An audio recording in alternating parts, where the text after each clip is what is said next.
Happy Friday. Welcome back to Inside the Lines. We got a prop party today. We went over the Saturday slate games yesterday, so we'll hit the Sunday slate today for the NFL. Any questions, please drop them in the chat. We have plenty of time today. It's just me, Steven, and Derek today.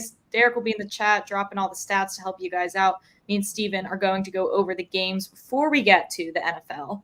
Let's make some money tonight. Let's start in the NBA. We have a few plays we also want to get to here before we start to hit the NFL. Start with the Sixers headed to Orlando. What we got?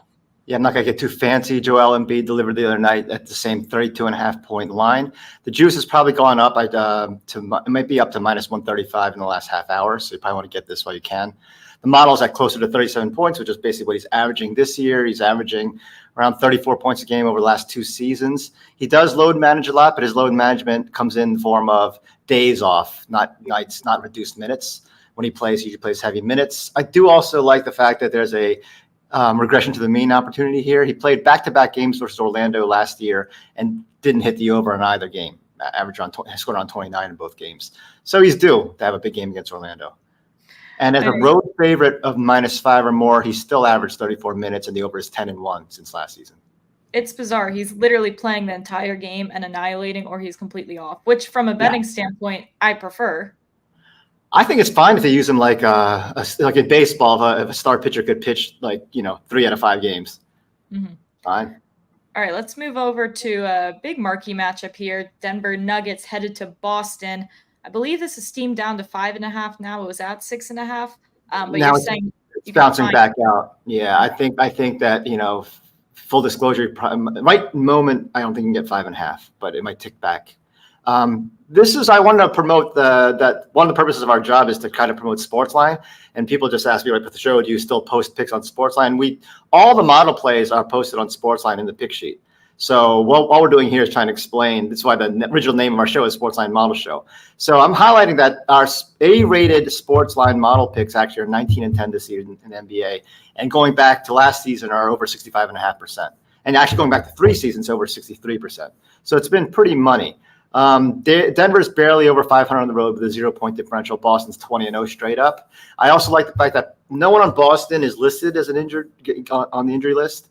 And Porzingis, we know, is probably one of 3 players in the world who can match Jokic in terms of size and mobility. So Porzingis had good games against Jokic, averages around 21-8, 24-7 the last 4 games. Jokic, since he's averages only around 23-10 versus under 10 rebounds versus Porzingis. Since he's become who he is, the MVP level, it's 20-12, but it's not like he's gone ballistic against Porzingis. Right. I see. I don't know if it's the Friday energy here. A lot of double-double, triple-double action in the chat here. Big Cheesy asking about Jokic triple-double. Nick S on LaMelo Ball triple-double plus 1,000. I mean, not impossible. No, it's not. We don't have a huge game. We have LaMelo for under points, rebounds, and assists. We just don't like the fact that LaMelo's been putting up huge numbers and the team is getting killed.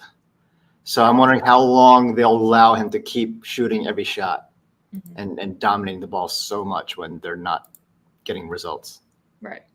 All right, let's move over to the Suns, headed to the Pelicans. Kevin Durant, I feel like a player we haven't really talked about much yet this season. Yeah, because we've always been waiting to see how he'll go with his full complement of his big 3.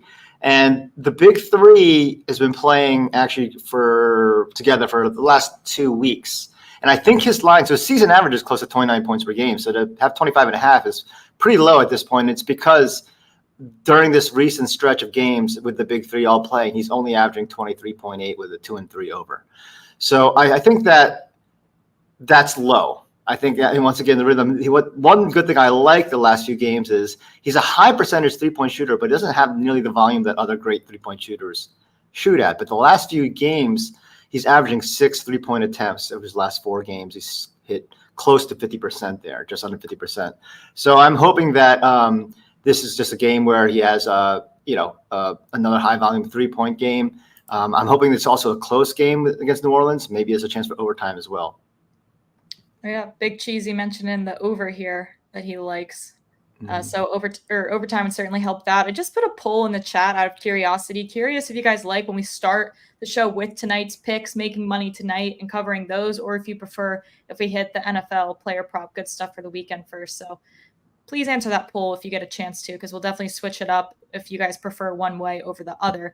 All right, let's keep going through the slate here. We have the Pacers headed to Portland. We have this as almost a pick 'em game, but we like the over here.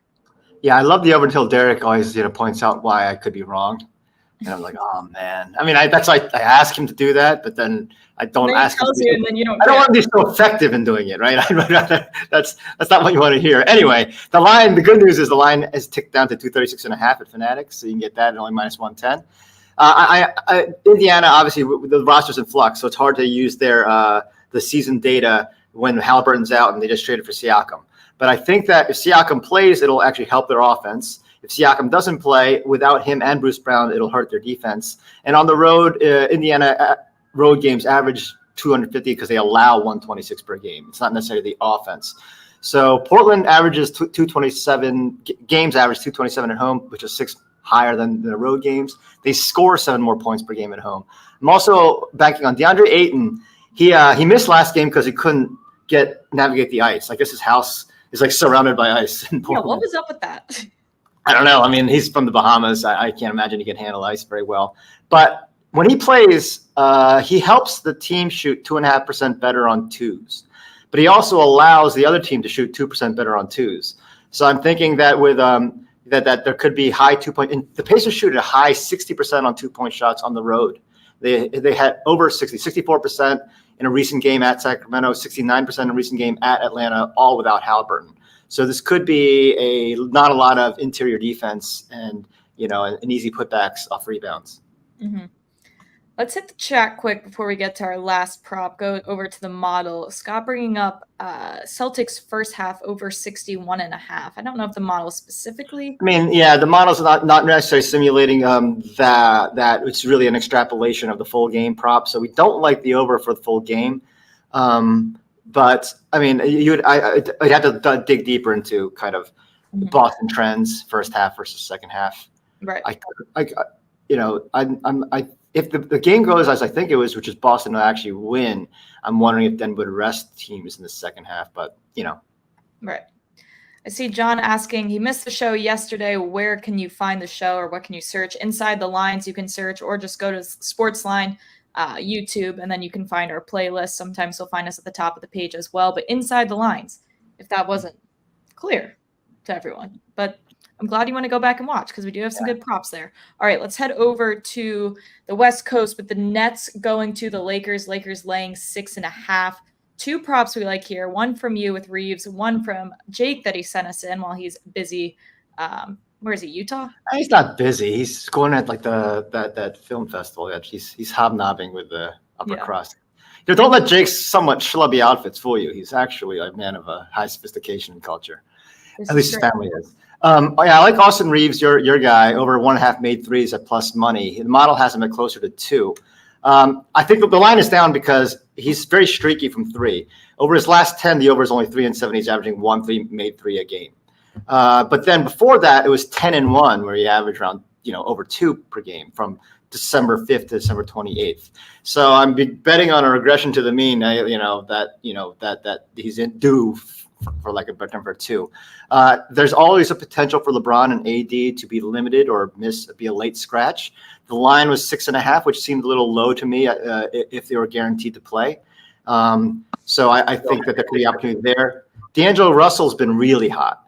And the good thing about that is, while that doesn't necessarily hurt Reeves' shot attempts, if anything, it just stretches the court a little bit and allows some opportunities for easy kickouts and goes into Anthony Davis over 3.5 assists. So while the guards have been playing well, both Reeves and Russell, Anthony Davis's assists have gone way up. The last 3 games, he has 9, 5, and 11. And the model has him for slightly over 4.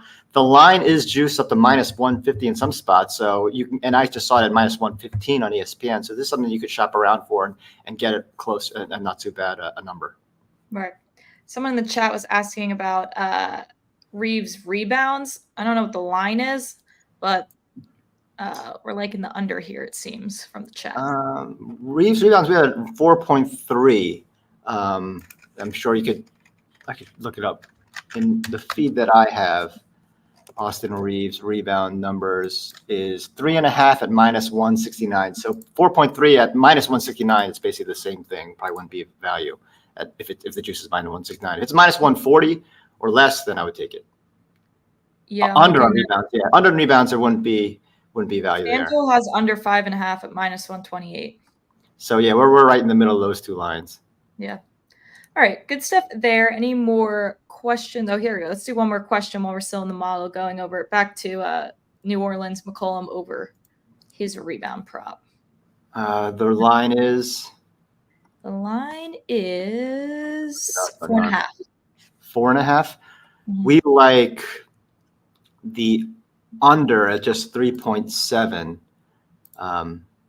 Let's see. I mean, I think Phoenix has been pretty good rebounding on the road. They're positive +2. And New Orleans has oddly not been as good at home, just even. So that might be resulting in a little bit of a. We project Phoenix to actually out rebound New Orleans, which is surprising to me given the size and length of New Orleans. Right. All right, I think that's enough NBA for right now. We got some NFL props to get to for the Sunday slate, but continue to ask your questions in the chat as always. Let's head over to Tampa Bay, headed to Detroit, now about a 6.5-point spread. We're going back to the tight ends here. We're going back to Cade Otton, who had a big week last week. Yeah, I just checked. I think, for those who don't remember. Yeah, I think 28.5 is up to 29.5 right now. Model is closer to 38. He's been heavily targeted in these crucial games down the stretch, right? 20 targets in the last 3 games. Had a huge game against Philadelphia. Sorry. I mean, I assume Detroit's actually going to tackle, unlike Philadelphia, but nevertheless, 89 yards. That would make a lot more sense. That would make a lot more sense. I'm thinking that the Lions' pass rush is much better at home. They average nearly 50% more than they do on the road. Should be able to put more pressure on Baker and may not have as much time to let that deep ball to Evans materialize. And plus, Evans' drops last week. Maybe Baker's like, hey, I'll take the quicker, shorter option in Otton. The over is 6-4 since November, once he's really kind of established better chemistry with him. And there are no other tight ends on the roster that get any kind of material targets. Keeft and Payne Durham are their backups, and they have like 1 catch or something recent in the last few months. Baker's pass line is 258. So, and Otton accounts for 12%, even with his just overall. So even if it just has a kind of overall typical day one Cade Otton game, it's still 30 yards. And he almost did himself, at least people who want to bet on him, favors last week because Cade Otton dropped a couple balls. It probably would have been 20, 30 plus more yards that he'd have on his sheet from there. So I think we're probably getting a lower line than if he caught. I mean, he had like 2 or 3 balls slip right through his hands, and he wasn't wearing gloves, which I thought was a little odd. But and the way that the influence we have steaming lines, this will probably go up. So this is true. We are very influential people. All right, let's move over to Rachaad White. We're headed to the ground game, over 77.5 rush and receiving yards. We got a big discrepancy here, 91 yards we have. Yeah, he's kind of a lock these days for 20-plus touches. He's had 18 or more rush attempts in 6 of his last 7 games. He's averaged over 3 receptions in 6 of his last 7 games. So, 18 plus 3 is, let me do the math here, the one's 21. His low, he has a low 3.66 yards per carry, and he started the season so poorly at just not even 3.3 yards per carry in his first 10 games. So that's kind of reduced what people think of him, thinking he's not very good. But his over is, in the last, he ended the season at over 4 yards per carry in the last 8 games. And interestingly, he averages 8.1 yards per reception.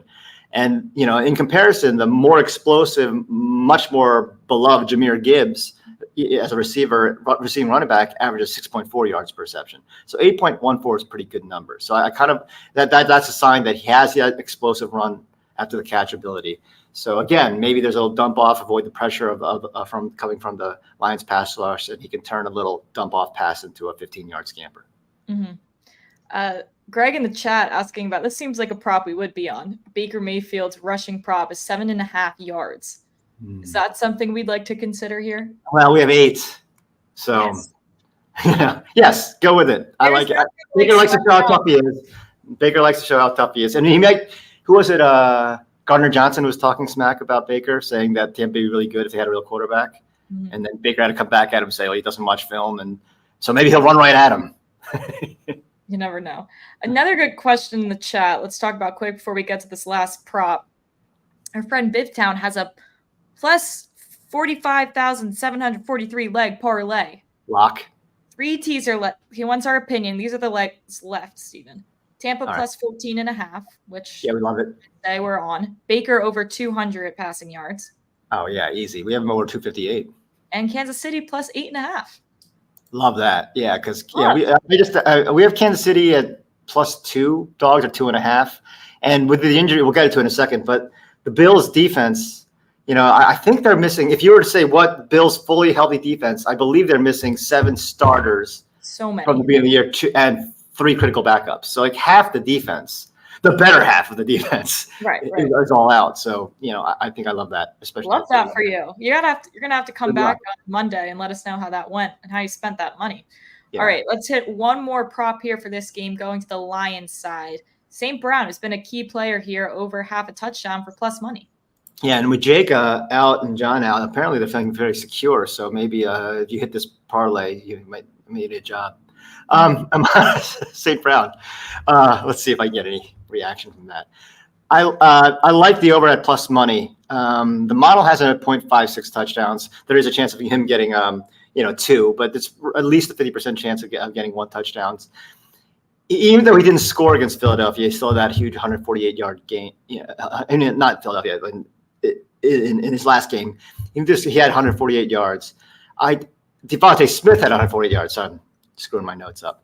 Devontae Smith, I think, is a similar player to Amon-Ra St. Brown. So the over is 10-7 this season. He had TD in 4 straight heading into last week's game, and he's at 7-9. So I think that Tampa Bay's defense also, the pass defense, allows nearly a yard more per attempt on the road. That's because they allow more explosive plays. So I kind of like Amon-Ra St. Brown at plus money. I saw a question about Justice Hill, which reminded me a couple of props that for yesterday with news coming out that we wanted to hit. Someone asked about Justice Hill over 38.5 rush and receiving yards, which we do like. The Dalvin Cook news has kind of brought his lines down. Do you think for the better? Yeah, I liked it at over 41.5 is what I presented yesterday. So yeah, I saw it at 37.5 too somewhere. So you might be able to shop around even for 1 more yard. I just don't think that the Ravens are going to switch off of the combination of Edwards and Hill for Dalvin Cook with no real experience. I'm not saying Cook won't get a few carries, and I did make a slight adjustment where Cook is, because he's officially on the roster, is projected for 3.5 carries. But I still love the value here. I still think if anyone, it's Gus Edwards who might lose touches in the middle of the field that he would have gotten ordinarily because of his fumbles the last 2 weeks. Mm-hmm. Little punishment moment for Gus Edwards there. All right, let's head over. We'll hit the other 2 Saturday props we wanted to mention, but let's get to the Chiefs Bills because I know a lot of people have been waiting for that one. Another running back that we do like, James Cook, over 60.5 rushing yards here. The model's closer to 80 rushing yards. KC's defense is a lot like Baltimore's in that they're great, and they focus on what counts in this league, which is sacks, interceptions, yards per attempt, in keeping big plays from happening and keeping people in front of you. But you can't stop everything. You can't shut down the run. You're willing to concede a 10-yard run when the team's on their own 25, 35 yards, rather than give up the 25-yard downfield play. So their yards per carry allowed has not improved at all this year. They're still 4.4 yards per carry as they were last year. Not that Leonard Fournette was being used as a runner, but he was used more as the tush-push back. But he was released by Buffalo. And Latavius Murray has had 1 carry in the last month. So they really kind of Ty Johnson, a 3rd down back, Josh Allen, who's the goal line back, and James Cook. So, and given the emphasis of the run, and it's still Patrick Mahomes, it's still a offense you want to keep off the field. It's still a defense you want to kind of try to wear down. So I think that Cook will stay on the field and get the touches he needs to get over 60. Mm-hmm. Let's head over to the running back on the other side of the ball. Someone else asking about Pacheco. I think this might be my favorite play of the weekend. I mean, this is where you can attack this Bills defense here. Yeah, their defense is, the linebackers are star. Matt Milano was injured, week 3, and then their, the linebacker who was playing really well, got hurt last week, and I think and then we're missing everybody. And if AJ Klein, who played really well, but again, he was literally packing for a trip in an RV to Key West, I think, right before he got called off the couch. Anemic offenses with horrible quarterbacks like New England, Pittsburgh, and the Chargers with Easton Stick ran for 103, 106, and 98 yards on Buffalo. So with Isaiah Pacheco, who's just had a massive 24 carry game versus Miami, he's gonna have. I just can't imagine the Chiefs not hitting over 100 yards rushing, and Pacheco not getting the dominant share. I agree. I just don't see any version of the story or a win for them when they're not taking advantage of the running back situation here. Like that play a lot. Someone else we like to use their legs a little bit, Josh Allen, to get himself a touchdown at even money here. Yeah, I think it might be up to minus 105. So you probably want to move in now with the best to not lose every cent. The number is low because KC is, I believe, third in the league in allowing only 10 rushing touchdowns for the season, but 10% of them were Josh Allen, who had one of the 10. So that's a lot. He's obviously always, all season long, he's been the Bills' goal line running back, because that's why James Cook has like 2 rushing touchdowns. And we were on the under for James Cook for the whole season because we figured it would be Josh Allen or Damian Harris at the time. We thought we'd get the goal line carries. He's had a rushing touchdowns in his last 7 games. 9 rushing touchdowns in the last 7 games, 15 rushing touchdowns, second in the league. I think that, if this was McCaffrey or even Gus Edwards or even David Montgomery, one of the running backs that are heavily featured in the goal line, that the juice would be more than that minus 120, minus 125. That's why I think that Josh Allen deserves just as much credit as a runner. Yeah. So I'm losing my spot here. A lot of questions about some anytime touchdowns in the chat that I want to. Oh, before that, Greg asking about James Cook. If we like his receiving props at all, his yards or receptions here. Let me open it up. The one anytime touchdown that Jake had was Kyle Juszczyk. It's plus 1,300, which implies around 7%. We have him at around 14%. So yeah, it's tremendous value. James Cook. All I know about him is his wife or girlfriend is the one who's been the fashionista making. Yeah, well, he was a Raven. We drafted him in the 4th round, and he showed no kind of started us for a big contract. So I'm down on him. Harvard 18.5. We have the same line. We don't have any value on Cook. We have actually some under on the passing game for Buffalo in general. Because Casey's pass defense has been so good. Gabe Davis, who that huge classic game with Casey and Buffalo, it was Gabe Davis who had, I think, 4 touchdowns, and he's out pretty much 90% chance he's out. So they're going to be kind of tight end focused and short pass focused. So I think that we don't have a lot of value on the receiving side for Buffalo. I get so scared. I almost want to go back to Dalton Kincaid, but I just get scared. I cheated on him last week with Dawson Knox. I took Dawson Knox for his touchdown. That's right. I saw that. It was like plus 1,600, plus 2,000. I know Dalton wasn't watching though. I just feel guilty because he's my guy. Does it hurt you more if he was watching or if he doesn't care?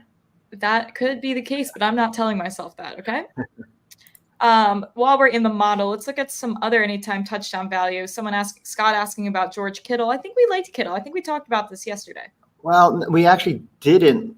I personally like Kittle. I was all over it. But in the projection, we only have that 0.37, which is, would be like a plus 170-ish line. And I think you can't get anywhere near that, on any of the prop lines. Give me a second. Yeah. I have the anytime touchdown. Grey Goose Hayes coming in with the breaking news that he is officially out, Gabe Davis. Yeah. So let's see. Which is why, speaking of out, I think I like Isaiah Likely over in yards. Yeah. I think you can still get 34.5. It jumped from 30.5 to 34.5 with Mark Andrews not being officially ruled out, but most likely out, according to Ian Rappaport. So I would get it 34.5 while you can. Likely is a beast and a monster. And remember, the only Brown who played well against Houston was David Njoku, a similar player to Likely, not only in terms of position, but athleticism and speed. Right. Where am I looking at? I'm looking at George Kittle touchdown, right? Yes. I feel Where like are there's you, got to George? be a better way. Yeah, I mean, I'm looking at alphabetical order, player touchdoughts. These are This all is the defensive math. players. I'm And then they must do an offense, defense on odds jam. using my Where quick. are you? All right, here we go. You can get him at plus 145 on FanDuel. Yeah, so that's not. We would offer more than that, so it's not good value, unfortunately. Right. Question from Christian about Aaron Jones, 18.5 receiving yards with a combo rush receiving. We do like his combo rush receiving, which I would have to think means we do like his receiving. We do like over in receiving because I could see, like, I think Jones is going to be used heavily. Mm-hmm. And if he's not running effectively, then they're going to try to leak him out as a receiver. You know, he hasn't had to do that recently as he just trucked people running. Mm-hmm. But I don't see it. I don't see a situation where Jones is sitting the bench so they could get Emmanuel Wilson and AJ Dillon, mm-hmm. thinking that the alternatives are going to be more effective. Yeah. It's the way he doesn't hit this is if it's surprising and if Jordan Love just airs it out to his receivers and hopefully Luke Musgrave, you know. Really. But I do like the idea that Jones is going to get over in his receiving yards as well as rushing yards. We have more value in our rushing and receiving yard prop coming from the receiving side than we do the rushing side. Right. All right. Good to know there. Derek Carr over half an interception is a lock, minus 150. It is from wherever he is hanging out this weekend. He will be throwing an interception somehow. Yeah. He's got a bunch of kids, and some of them must be older, so they could probably pick him off once or twice in the backyard. Yeah. And Grey Goose Hayes asking about Isaiah Likely again. We do like him over 34.5 receiving yards. That line likely will start to steam up. So that's probably something you want to get on now. Yeah. All right. I don't see any more questions. If anyone has any last minute ones, feel free to let me know in the chat. I'm going to hit the recap screen really quick. Some NBA to make you some money tonight, some NFL to make you money over the weekend. Again, our Saturday slate show is also on YouTube from yesterday, so feel free to take a look back at that. And if I could say one thing, Mackenzie, if the Ravens lose tomorrow, don't expect to see me ever again. Yeah, this might be the end of something else. This could be the last. I hope you enjoy it. I'm saying it now. This is the last you'll ever see of me, at least with a smile on my face. So, adios. So long, farewell. I will say, Greg brings up a good point. I was looking at sack props. Matabike, can you still find him for a sack? It must be, yeah. That's my fault it was funny because yesterday I was thinking, I got to redo the form so I can see my defensive projections better so I can start doing the props better. And it's all part of an overall pitch. Behind the scenes, we're pursuing a deal with certain key companies like OddsJam where I could automate everything and get the full ingestion of the OddsJam feeds with the projections and instantly spot all the best values. And we're going to talk about doing that and letting you guys watch us do it for like an hour and a half a day. So that's all in the works. But so by next football season, we will be able to sharply identify interception and sack type props for teams and players. I swear, I promise. That is if the Ravens win Saturday and I'm still here. Yes. This is all part of the plan. Ravens winning. Otherwise, I'm buying that farm and yes, reevaluating my life. Yes. All right, folks, that's all we have today. If you have any other questions, again, always reach out to us. Derek, look at his Twitter for NBA lineup changes, late scratches, stuff like that. He always has the good info there. If anything comes to your mind, feel free to reach out to us. We're here for the team. So with that, good luck with your bets tonight. Good luck with your divisional round weekend, and we will have to regroup on Monday.